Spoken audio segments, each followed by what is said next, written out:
Ruby opening offer గా ప్రతి 3 లక్షల కొనుగోలుకు ఒక బంగారు నాణెం ఉచితంగా పొందండి. మీకు బాగా ఇంట్రెస్ట్ కదా బిగ్ బాస్ కి వెళ్ళాలి, ఇంట్రెస్ట్ ఫేమ్ అన్ని బాగా ఇంట్రెస్ట్. ఫేమ్ నాకు ఇప్పుడు వచ్చిన ఫేమ్ చాలు, ఫేమ్ కోసం అనేయని కాదు కానీ ఇంట్రెస్ట్ అంటే ఒక ఫోన్ లేకుండా, సరిగ్గా ఫుడ్ లేకుండా, సోషల్ మీడియాతో సంబంధం లేకుండా, రోజు డే ఏది తెలియకుండా మన పర్సన్స్ కి దూరంగా ఒక experience, different type of experience.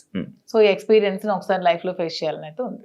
అంటే నార్మల్గా మీ ఇంటర్వ్యూస్లో కానీ మీరు కానీ మీ రాజా గారు కానీ ఇంటర్వ్యూస్ ఇచ్చేటప్పుడు ఒకరు వదిలి ఒక్క నిమిషం కూడా ఉండలేను అన్నట్టు మీరు చాలా ఇంటర్వ్యూస్లో చెప్పడం జరిగింది కదా. అండ్ మీరు వెళ్ళి మీరు రాజాగారితో మాట్లాడకుండా ఆయనతో కష్టమేమో. చాలా కష్టమే, ఇది నా వీకెస్ట్ అసలు. చాలా మూమెంట్ తలుచుకుంటేనే నాకు చాలా బాధ అనిపిస్తుంది. ఎందుకంటే శ్రీనివాస్ గారిని వదిలి నేను ఇన్ని రోజులు ఒక రోజు కూడా దూరంగా లేను, తను కూడా చూసుకోవడానికి ఎవరు లేరు నేను తప్పితే. సో ఇవన్నీ కొంచెం కష్టమే, అందుకనే ముందు నేను వెళ్ళలేదు. కానీ మళ్ళీ శ్రీని గారు ఎందుకు ఈ అవకాశాన్ని వదులుకోవాలి, నీకు వచ్చిన అవకాశాన్ని వెళ్ళు, నేను పర్వాలేదు ఉండగానే సపోర్ట్ చేస్తాను అని చెప్పి నన్ను కొంచెం మోటివేట్ చేసి పంపిస్తున్నారు. అంటే చాలా మంది కంటెస్టెంట్లు నేను చూసాను అనమాట ప్రతి ఎవ్రీ సీజన్. లోపల అంటే బయట బాగానే స్ట్రాంగ్గా ఉన్నారు అంటారు, లోపలికి వెళ్ళంగానే ఎమోషనల్గా డౌన్ అయిపోయి అయ్యో మన రాజా గారిని మిస్ అయిపోతున్నాను అని చెప్పడం కానీ, లేకపోతే మా పేరెంట్స్ని మిస్ అయిపోతున్నాను, నాకు కావాల్సిన వాళ్ళు మిస్ అయిపోతున్నాను అని చెప్పి ఎమోషన్ అవ్వడం జరుగుతూ ఉంటుంది. అది కొన్నిసార్లు సింపతి అని చెప్పి కూడా బయట పోటరే అవుతుంటుంది. లైక్ అలా మీరేమైనా మిస్ అయ్యి దీని గురించి ఎమోషనల్గా ఏడవడం అలాంటివి ఏమైనా జరుగుతాయా? అలా ఏం లేదు. సింపతి, ఎమోషన్ అంటే ఏదైనా ఒక మూమెంట్లో మనం గుర్తొస్తే బాధపడవచ్చు, కానీ ఆ మూమెంట్ వల్ల గేమ్ డిస్టర్బ్ చేసుకొని ఆ మూమెంట్ వల్ల మనం వెళ్ళిన మోటివ్ మర్చిపోతే వెళ్ళడం కూడా వేస్ట్. బ్యాలెన్స్ చేసుకోవాలి, ఎమోషన్ ని బ్యాలెన్స్ చేసుకుంటూ గేమ్ ఆడాలి. అదే కదా మరి రియాలిటీ షో బిగ్ బాస్. ఇక్కడ మీతో మాట్లాడుతుంది చాలా స్ట్రాంగ్గా, వెల్ ప్రిపేర్డ్గా, లైక్ ఇలా ఉండాలి అన్నట్టు ఉన్నది. మీతో ఏమి ప్లాన్ చేసుకున్నారా? అది ఏం ప్లాన్ చేసుకోవాలి పోనీ మీరు చెప్పండి, మీరు ఒక బిగ్ బాస్ కంటెస్టెంట్ కదా, ఏం ప్లాన్ చేయాలి? మీకు బేసిక్ గా ఆ ప్లానింగ్స్ ఏమి ఉంటాయి నాకు తెలియదు. అంటే రియాలిటీ షోలో రియలిస్టిక్ గా ఉండాలని నేను అనుకుంటున్నాను. ప్లానింగ్స్ ఏమైనా ఉంటే టిప్స్ చెప్పండి. టిప్స్ చెప్పడం కదా, అంటే స్టార్టింగ్ వెళ్ళే కంటెస్టెంట్లకి వాళ్ళకి ఏం తెలియదు, ఎవరు వస్తున్నారు ఏంటి, వాళ్ళ క్యారెక్టర్ ఏంటి, వాళ్ళు ఎలా బిహేవ్ చేయబోతున్నారు ఏంటి అనేది మనకు ఒక ఐడియా ఉండదు. కాకపోతే వైల్డ్ కార్డ్ వాళ్ళకి ఒక ప్లస్ పాయింట్ ఉన్నది, అంటే ఏ కంటెస్టెంట్ ఎలా ఆడబోతున్నాడు, ఏ కంటెస్టెంట్ ఎలా ఆలోచించబోతున్నాడు, వాడు ఏం చేయబోతున్నాడు, వాడి స్టెప్స్ ఏంటనేది మనకు ముందే ఒక ఐడియా ఉంటుంది. అంటే మీరు మొత్తం చూసారా ఈ 4 వీక్స్? నేను మొత్తం చూడలేదు, అప్పుడప్పుడు చూస్తున్నాను. వాళ్ళకి ఎలా తెలియదు, మాకు కూడా వాళ్ళు ఎలాగో తెలియదు. నాకు వాళ్ళ పేర్లు ఇప్పుడు తెలుసు అంతే, అంతకుమించి నాకు తెలియదు.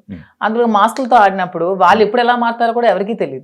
ఈ రోజు ఇలా ఉండొచ్చు, రేపొద్దున ఇంకొకలా ఉండొచ్చు. ఒక రోజు ఒకలా గేమ్ ప్లాన్ ఉంటుంది వాళ్ళు, ఇంకో రోజు ఇంకోలా ఉంటుంది. సో ఆ స్ట్రాటజీ కూడా కంప్లీట్ గా మనకు తెలియదు, తెలుస్తుంది అనేది అపోహ అంతే కదా. ఈ రోజు మీ గేమ్ ప్లాన్ ఒకలా వాళ్ళు ప్లాన్ చేసుకోవచ్చు, నెక్స్ట్ మూమెంట్ కి వాళ్ళు మారొచ్చు, ఇలా కాదు నేను ఇంకోలా ఆడాలని మారొచ్చు. సో ఒకే స్ట్రాటజీ మెయింటైన్ అవ్వదు కదా. అంటే లైక్ మాస్క్లు అని చెప్పి అన్నారు కాబట్టి ఎవరైనా మాస్క్ పెట్టుకుని ఆడుతున్నట్టు అనిపిస్తుంది, అందరూ ఆడుతున్నట్టు అనిపిస్తుంది, ఎవరు జెన్యున్ లేదని అనిపిస్తుంది. మీరు వెళ్ళాక మిమ్మల్ని కూడా మాధురి గారు ఎందుకో మాస్క్ వేసుకొని ఆడుతున్నారు అని అంటే మీరేం? నేను వచ్చాక క్వశ్చన్ చేస్తే ఆన్సర్ నేను చెప్తాను, మీకు అలా అనిపిస్తే. నేను వెళ్ళిన తర్వాత మీకు నేను ఏమైనా మాస్క్ వేసుకున్నట్టు అనిపిస్తే, వచ్చిన తర్వాత మీరు ఇదే క్వశ్చన్ మీకు ఉంటే అప్పుడు ఆన్సర్ చేస్తాను. మిమ్మల్ని ఎప్పుడు ఇంటర్వ్యూలో తప్ప బయట మీ గురించి తెలియదు, మీ ఎమోషన్స్ గురించి తెలియదు. ఎలాంటి విషయాల్లో మీరు కోపడుతుంటారు, ఎలాంటి విషయాల్లో మీరు ఎమోషనల్గా డౌన్ అవుతుంటారు? నాకు చాలా విపరీతమైన కోపం వస్తుంది యాక్చువల్గా, చాలా అంటే చాలా కోపం. అసలు ఆ కోపాన్ని ముందు ఎలాగా అంచుకోవడానికి నేను ఒక ప్లాట్ఫామ్ అనుకుంటున్నాను. శ్రీనివాస్ గారు చాలా చెప్తున్నారు, చెప్పి పంపిస్తున్నారు. చాలా కోపం, అక్కడ ఏదైనా ఒక అన్యాయం జరుగుతోంది, అక్కడ తప్పు జరుగుతోంది, అది బాగాలేదు, అలా చేయకూడదు వాళ్ళ అనే మూమెంట్ నాకు అనిపించినప్పుడు నాకు చాలా అసలు ట్రిగ్గర్ అయిపోతాను, చాలా కోపం వచ్చేస్తుంది. అంటే ఎవరైనా ట్రిగ్గర్ చేసి ఈజీ, అది మీ వీక్నెస్ కదా. నేను ఎవరైనా ట్రిగ్గర్ చేస్తే ట్రిగ్గర్ అవ్వను, నాకు అది నచ్చకపోతే ట్రిగ్గర్ అవుతాను. అదే మీకు నచ్చని పనులు ఎవరో చేస్తారు, మరి వీక్నెస్ అవుతుంది కదా, అలా ప్రతిసారి ట్రిగ్గర్ అయిపోతుంది. ట్రిగ్గర్ అయ్యి వాళ్ళకి చెప్తాను, అది చేయకూడదు, మీరు ఇలా చేయండి, ఇది కరెక్ట్ కాదు, కరెక్ట్ చేసుకోండి అని చెప్తాను. వింటే ఓకే, వినకపోతే ఇంకా వాళ్ళ ఇష్టం. అండ్ ఇంకొకటి, చాలా మంది సీజన్స్లో అంటే మీ ఏజ్ కేటగిరీ గ్రూప్ ఉన్న పీపుల్ ఫాస్ట్గా ఎలిమినేట్ అయిపోయి వచ్చేసే ఛాన్సెస్ ఎక్కువ అనమాట. అది కాకుండా వైల్డ్ కార్డ్స్ కూడా లోపలికి వెళ్ళిన వెంటనే ప్రతిసారి అంటే ఎందుకు ఎక్కువ రోజులు సస్టైన్ అవ్వలేము, లోపల ఉండలేము అని బయటకు వచ్చేసే కానీ ఆ భయంతో ఎందుకు యాక్సెప్ట్ చేయడం, ఫస్ట్ వెళ్తే బాగుంది కదా అని అనిపించలేదా?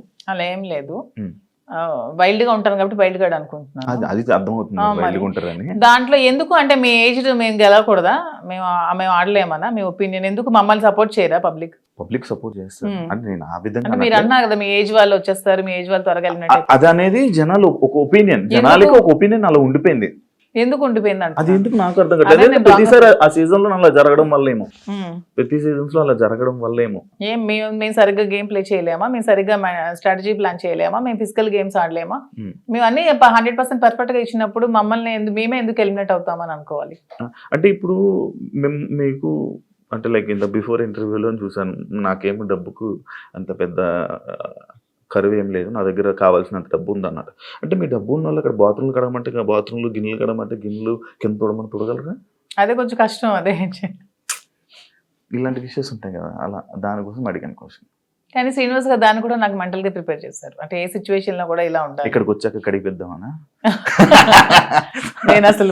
నేను అసలు చీపురు పట్టుకుంటేనే అతను చూడలేరు అసలు. అదే మరి ఇప్పుడు అక్కడ అలా ఉంటాయి. అది కాకుండా మిమ్మల్ని అనరాని మాటలు అంటుంటారు. నాకు ఇష్టమైనది నాకు వంట వచ్చు కదా, నేను వంట చూస్ చేసుకుంటాను, వాళ్ళకి అది చేయమని. అంటే మీకు నచ్చింది ఎవరు కదా, అది బిగ్ బాస్. అది బిగ్ బాస్ రిక్వెస్ట్ చేసుకుంటాను.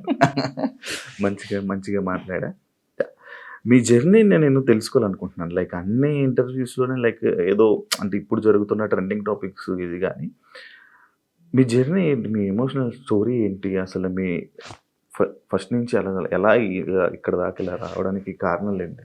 నా జర్నీ కావాలంటే మీరు యూట్యూబ్లో ఓపెన్ చేస్తే మొత్తం జర్నీ వచ్చేస్తుంది. అది మ్యాటర్ చూసుకోండి. తర్వాత నా జర్నీ తెలియని ఆంధ్ర కానీ తెలంగాణ కానీ ప్రజలు ఎవరూ లేరు, అందరికీ తెలుసు. ఓకే, చిన్నప్పటి నుంచి నాకు బాగా స్పోర్టివ్ స్పిరిట్ ఎక్కువ, నాకు మంచి లీడర్షిప్ క్వాలిటీస్. చిన్నప్పటి నుంచే కాలేజ్ డేస్ నుంచే మంచిగా లీడర్షిప్ క్వాలిటీస్ ఉండేదాన్ని, లీడర్షిప్ క్వాలిటీస్ మెయింటైన్ చేసేదాన్ని. ఆ క్వాలిటీస్తో ఉన్న నన్ను మా నాన్నగారు కొంచెం ఆర్థోడాక్స్ కాబట్టి నాకు 19 years మ్యారేజ్ చేశారు. ఇంటర్మీడియట్లో మ్యారేజ్ అయింది, సెకండ్ ఇయర్లో. మ్యారేజ్ అయ్యాక కూడా నేను కొద్ది రోజులు ఫారెన్ వెళ్ళి షిప్లో ఉండి నాకు ఇండియా అంటే అభిమానం కాబట్టి ఇండియాలోనే ఉండాలని డిసైడ్ అయిపోయి నేను ఇండియాకే వచ్చేసి మళ్ళీ స్టడీస్ కంప్లీట్ చేసి నా డిగ్రీ కంప్లీట్ చేశాను. కంప్లీట్ చేసి అప్పటికే మా ఇద్దరికి కంపాటిబిలిటీ సరిగ్గా లేనందువల్ల నేను ఇంకా నాకంటూ ఒక ఇండిపెండెంట్గా బతకాలని నిర్ణయించుకొని పెట్రోల్ బంక్స్ అవి స్టార్ట్ చేశాను, రియల్ ఎస్టేట్ చేశాను, కన్స్ట్రక్షన్ చేశాను. సో ఆ ఫీల్డ్లో ఉండేదాన్ని. ఇంకా కొంచెం మైండ్ డీవియేషన్కి డాన్స్ క్లాసెస్ ఫ్రీగా చెప్పాను. ఫ్రీగా చాలా మందికి, వేల మంది పిల్లలకి, విద్యార్థులకి ఫ్రీగా డాన్స్ నేర్పించాను, భరతనాట్యం, లేడీస్కి కోలాటం డాన్స్ అవి నేర్పించాను. చాలా సోషల్ యాక్టివిటీస్ చేశాను. ఇవన్నీ యాక్టివిటీస్ చూసి గమనించి నన్ను పాలిటిక్స్లోకి ఇన్వైట్ చేశారు. ఇన్వైట్ చేశాక పాలిటిక్స్లో కూడా చాలా యాక్టివ్గా పార్టిసిపేట్ చేశాను. బాగా తిరిగేదాన్ని, బాగా ప్రజలతో ఇంకా కొంచెం మమేకమై తిరిగినప్పుడు నాకు వస్తున్న ఫేమ్ని, నా పడుగుతున్న గ్రాఫ్ని తట్టుకోలేక నా పార్టీలో ఉన్న చాలా మంది నన్ను తొక్కాలని చూశారు.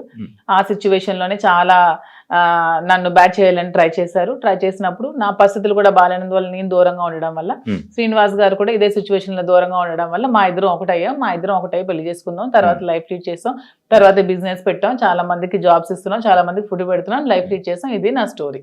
ఇంత ఫాస్ట్ ఎందుకంటే స్లో చెప్పండి. మరి ఇంకా 1000 మందికి ఉద్యోగాలు ఇవ్వాలని నా కళ, త్వరలో నెరవేర్చాలని భగవంతుని కోరుకుంటున్నాను. హైదరాబాద్ లో ఇంకొన్ని బ్రాంచ్లు పెడుతున్నాను, వైజాగ్ లో నా బ్రాంచ్ స్టార్ట్ చేస్తున్నాము. సో ఇలా ఇంకొంచెం ముందుకు వెళ్తూ ఇంకొంతమందికి ఉపాధి కల్పిస్తూ లైఫ్ లీడ్ చేయాలనేది నా కోరిక. మీ జర్నీకి బిగ్ బాస్ జర్నీకి సంబంధం ఏంటి?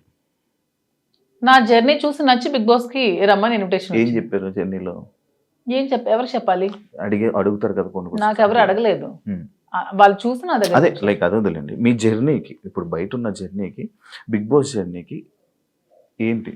బిగ్ బాస్ జర్నీ చేసాక తెలుస్తుంది. బయట ఉన్న జర్నీకి ఇంకా జర్నీ చేయలేదు, చూసారు కదా, వెళ్తున్నాను కదా. మరి నేను జర్నీ చేస్తుంది, మీరు వెళ్తారు, అంటే మీరు గోవా వెళ్ళి వచ్చారు బాబు, మీ గోవాలో ఎలా ఉంటుందో తెలుస్తుంది. నేను ఇంకా వెళ్ళలేదు కదా, నేను జర్నీ చేసి వచ్చాక అప్పుడు చెప్తాను. అంటే డిఫరెంట్ కదా. ఇప్పుడు మీ పొలిటికల్ బ్యాక్గ్రౌండ్ అంటే బయట ఉన్నదానికి డిఫరెంట్, అంటే బిగ్ బాస్ లో ఉన్న కంటెస్టెంట్ ఆ గేమ్ అంతా డిఫరెంట్.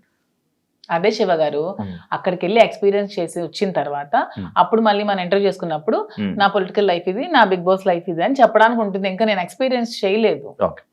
లేడీస్ అనగానే లైక్ గొడవలు ఎక్కువ. ఎందుకు గొడవలు ఎక్కువ? లేడీస్ అంటే మీకు ఎలా కనిపిస్తున్నాం మేము గొడవలు ఎక్కువ? మీకు లేడీస్ అంటే గొడవలే కనిపిస్తుంది. మా వల్లే మీ లైఫ్ స్టార్ట్ అయిందని, మా వల్లే అసలు ఈ సృష్టి మొదలైందని, మేమే పెద్ద శక్తి అని, అసలు మహిళ లేకపోతే అసలు ఈ సృష్టి లేదని, ఇవన్నీ మీకు అనిపించవా? లేడీస్ అంటే గొడవలు అని ఎందుకు మీరు నెగిటివ్ గా చెప్తారు? లోపల మీ వల్ల గొడవలు అవ్వలేదా? మీరు ఎప్పుడు మీ ఫ్రెండ్స్ తో గొడవలు లేవా? మీరు ఎప్పుడు గొడవలు పడి మందు తాగుతూ బీర్ బాటిల్ కొట్టుకోలేదా? లోపల ఎవరికి శక్తి? మహిళ శక్తి. అంటే మీ అబ్బాయిలకి మేమే శక్తి అది అని లోపల ఎవరికైనా శక్తిగా ఉండాలనుకుంటున్నారా? ఎవరికి ఉండాలనుకోవట్లే, మాకు మేముగానే శక్తిగా ఎదగాలనుకుంటున్నాం.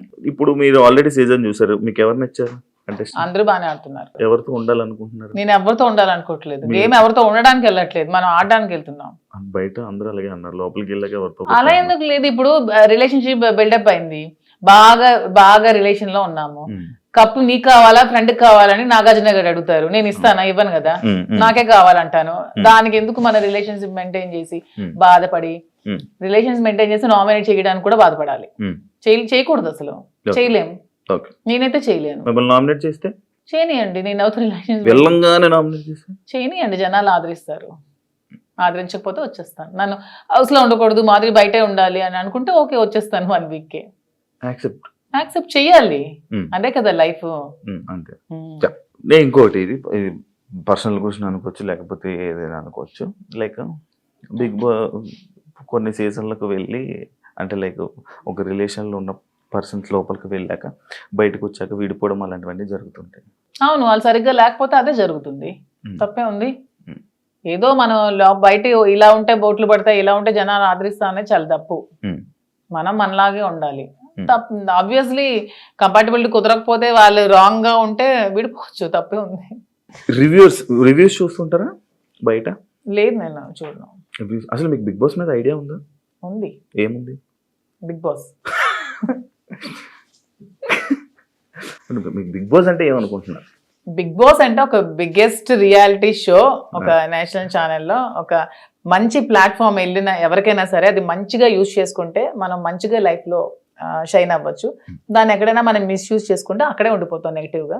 సో యూజ్ చేసుకునే విధానం బట్టి ఉంటుంది. ఒక మంచి ప్లాట్ఫామ్ వాళ్ళు కలిగించినప్పుడు మనం మంచిగా ఆడి మంచిగా జనాల ఆదరణ సంపాదించుకొని బయటకు వచ్చా కూడా దాన్ని మంచిగా యూజ్ చేసుకొని మనం ఇంకొంచెం స్థానానికి ఎదగొచ్చు అని నేనైతే అనుకుంటున్నాను. మంచిగా ఆడడం అంటే మనం జెన్యున్ గా ఉండాలి. మీరు అన్నట్టు అవేవి కాకుండా జెన్యున్ గా ఉండాలి. మీరు జెన్యున్ అనుకుంటారు కానీ బయట అలా అందరూ అనుకోరు కదా. అనుకుంటే ఆదరిస్తారు, అనుకోకపోతే 1 week లోనే పంపిస్తారు. బయట ఒకవేళ మీకు నెగిటివ్ అయినా యాక్సెప్ట్ చేస్తారా నెగిటివిటీని? నేను ఎక్స్ప్లెయిన్ చేసుకోగలను, ఏదైనా మా రిలేషన్షిప్ ఎలా ఎక్స్ప్లెయిన్ చేసుకొని చెప్పాను అది కూడా ఎక్స్ప్లెయిన్ చేసుకుంటాను. మీ జర్నీ గురించి, మీ గురించి ఏమైనా ఆడియన్స్ చెప్పాలనుకుంటున్నారా వెళ్ళే ముందు? 100% నాకు ఈ ప్రజలే నన్ను ఇంత ఈ స్థానానికి తీసుకొచ్చారు, నన్ను ప్రజలే ఆదరించారు. మీ ఆదరణతోనే నాకు ఈరోజు బిగ్ బాస్ అవకాశం వచ్చింది, మీ ఆదరణతోనే నేను హౌస్ లోకి వెళ్తున్నాను. అదే విధంగా మీ సపోర్ట్ నాకు ఇంకొంచెం ముందుకెళ్తూ నాకు ఇంకొంచెం మీరు ముందుకు నడిపించాలని కోరుకుంటున్నాను. టాస్క్ ఆడగలరా? ఎందుకు ఆడలేను? మీకు అంత వీక్ గా కనిపిస్తున్నాను అంటే ఒక ఉమెన్ మదర్ అంటే టాస్క్లు ఆడలేదా? నేను అలా అనలేదండి, టాస్క్లు సంజన గారు కూడా ఆడుతున్నారు కదా, లైక్ మీరు ఓకేనా? ఎప్పుడు ఆడలేదు కదా లైక్ అలా. అసలు లేడీస్ అందరూ కూడా ఆడగలరు, వాళ్ళు అనుకుంటే ఆడగలరు. Okay, thank you so much Madhuri garu. మిమ్మల్ని చూస్తుంటే చాలా స్ట్రాంగ్ అనిపిస్తుంది. లోపల కూడా వెళ్ళి ఇదే స్ట్రాంగ్గా ఉంటారని, మంచిగా ఆడతారని, ఆడియన్స్లో మంచి పేరు తెచ్చుకొని ఫైనల్ వరకు వెళ్తారని మనస్ఫూర్తిగా కోరుకుంటున్నాను. Wish you all the best and congratulations. Thank you. చూసారు కదా, thank you so much. And ఇంకో గెస్ట్తో మళ్ళీ మీ ముందు కలుస్తాం. అంతవరకు థ్యాంక్ యూ.